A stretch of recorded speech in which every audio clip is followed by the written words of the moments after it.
RealAgriculture.com's coverage of Canada's Outdoor Farm Show 2012 is brought to you by Pride Seeds,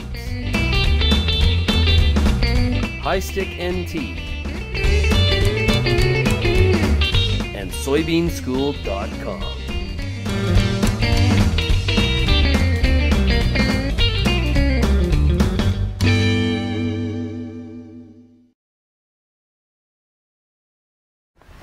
Mike, we're at the Outdoor Farm Show. It's been a beautiful week. Gorgeous. I've been talking, hearing a lot of farmers discuss this issue around pre-inoculant. Let's talk a little bit about that. How does a pre-inoculant work? Oh, great question. And myself included, I've had a number of guys come up to me who said, I tried your pre-inoculated, your high coat treated beans last year. Fantastic. I wish I would have moved to that a couple years ago.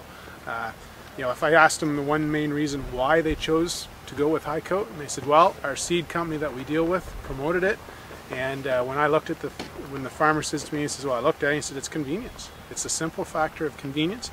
I know it's the thing to choose, I know it's the thing to use. The return on investment for using inoculant is easily there, especially today with soybeans over $16. A bushel and a half to 2.5 bushel return. Yield by using a pre-inoculant or an inoculant on your soybeans.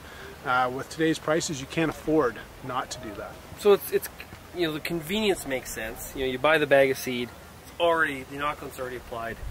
How about performance? Do you sacrifice one for the other? Yeah, great question. So with our pre-inoculant high coat NT S225, it's actually a CFIA registered product, right? So we've had to prove to the Canadian registration process or regulatory system that this product meets the requirements of CFIA for any inoculant, and there's proven a yield advantage to that. So with high coat, it's or basically how pre-inoculants work. It's a matter of figuring out a technical way to load as many living rhizobia onto that seed as you possibly can to make sure that there's enough viable numbers there by the time that seed goes in the ground, it's there. With our product, we're exceeding that way beyond the numbers needed to reach CFIA standards, and basically, yes, the product's guaranteed to work, and it's a very easy way to inoculate your soybeans. I know I'm not using the right language here, but there is a fatality factor of the bacteria. Yes. So, how does this work in terms of, if I buy a pre-inoculant soybean, right.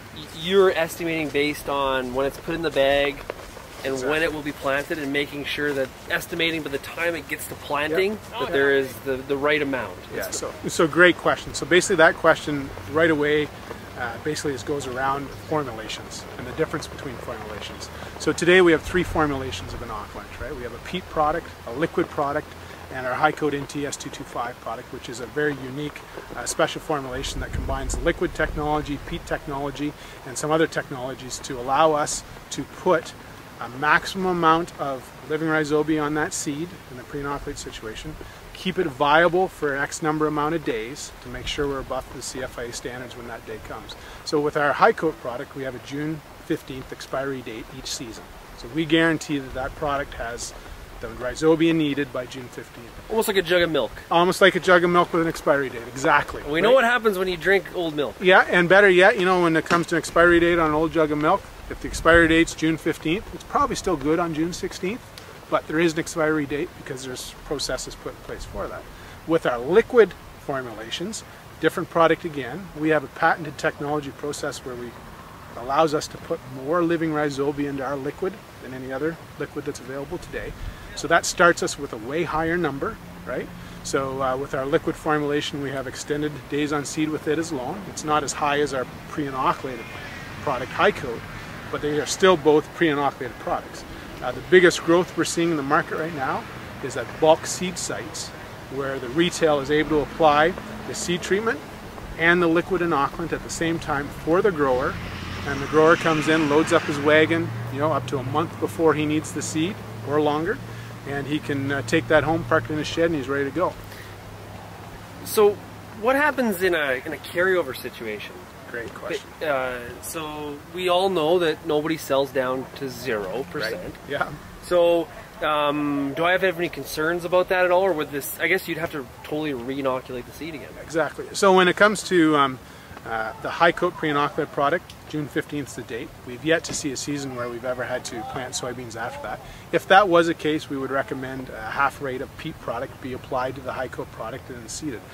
Liquid product, same thing.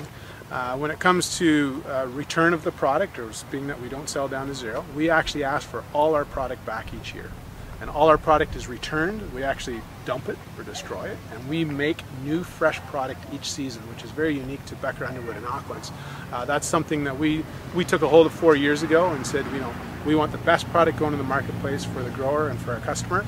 And by doing that, as I said, we take it all back, new product each season to guarantee the highest amount of rhizobia and best product they can get.